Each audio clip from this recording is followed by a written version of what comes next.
promotional video for my dismantling tool. Here, this is my original.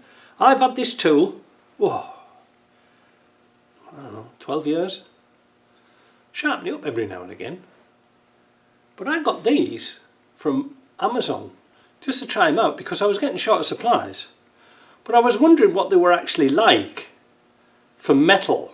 You know, I haven't got machines for testing it, but I have a pair of pipe wrench, which we're going to put in the vise. See, we're going to put these in the vise and see how they bend. Now this one's obviously thicker. The new, is that a new one? Yeah, that's a new one. They're thicker, but I've grabbed them by the, not by the pussy, by the edge here.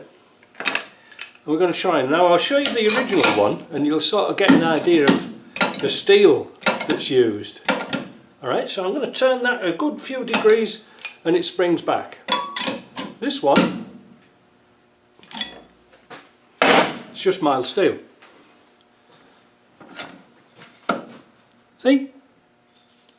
Now obviously the paint's come off that one, I can't guarantee paint's going to stay on, but you've all got paintbrushes out there somewhere. But you see what I mean? They're rubbish. So if they do that, you know, to here, the edge isn't going to stay sharp. And I always I do them in a 2-pack as well.